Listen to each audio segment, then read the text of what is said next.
Hi and welcome to the Fabric Studio. Today we're going to take this swatch from our contemporary image and turn it into this wonderful cat fabric, Jessie's cat fabric, and then teach you how to prepare that swatch to upload it so you can print yards and yards of fabric. So let's get going.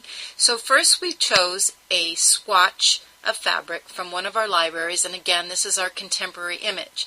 Now I think when you're starting to print fabric by the yard, the best thing to do is to use one of our images that's seamless, that's already laid out to you, and maybe just add a name or a photo. You don't even have to add both. If you want to put a photo of your cat in, or you want to add a name, or you do want to do both, you can. So let's get going. The first thing you're going to do is you're going to go add a layer. So we're going to put our name in first. You're going to go to your text tool and you're going to click on your surface and you're going to start typing, and again the name is Jessie.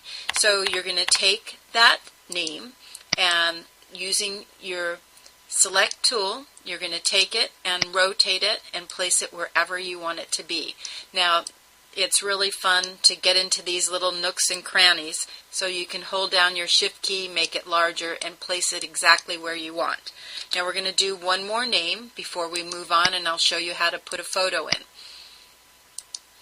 Again, if you were doing this, you would add a layer. If I'm doing this, I'm very used to doing it, but I'm going to again type the name Jessie, and I really love to use all kinds of different fonts. That's what makes the swatch fun. Again, I'm going to take it, and you can do a gold font. You can play with your font colors. You don't have to use all white, and place that name wherever you want. Now, I usually do 3 or 5 names. I like to do everything in odd numbers. Now, after we've placed it 3 times, we're going to go bring our photo in. There's been a lot of videos on how to open your photo into the Fabric Studio, but you want to make sure this photo is small because the swatch is only 2 and 1.3 inches wide, so you can always go to image and resize, and in this case I already resized this image down to 2 inches wide. Now all you're going to be doing is taking that photo, copying it, and going back to our workspace. Again, you're going to add a layer and you're going to paste your photo right into your swatch. You're going to take it, move it where you want, rotate it, and you're going to keep on doing this till you're happy.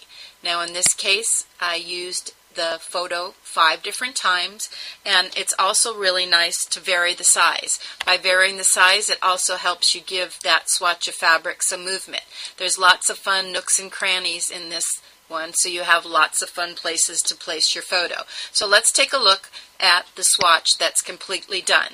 Again, you can see I use the name Jessie 3 times and the photo 5. Now we're ready to preview our swatch. We're going to collapse our layers and then we're going to preview it so we can see what it's going to look like repeated.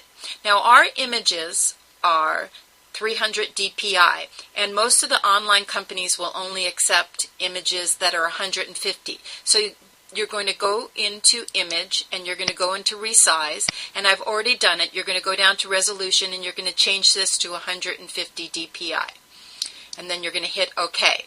Now it's also important to preview it and see if you like how it looks, but if you previewed it with the 300 dpi it's going to look real small. So I recommend you go to File, you go to New, and you go to Custom, and by setting up your resolution to 150 and going in and doing 11 inches high and a width of 850, you're going to get to better see what this is going to look like. So now you're ready to preview that swatch of fabric that you've saved. You're going to go to the autofill button and hit OK, and it's going to render that photo. Now, if you like what you see, you're ready to upload it online and create yards and yards of wonderful fabric.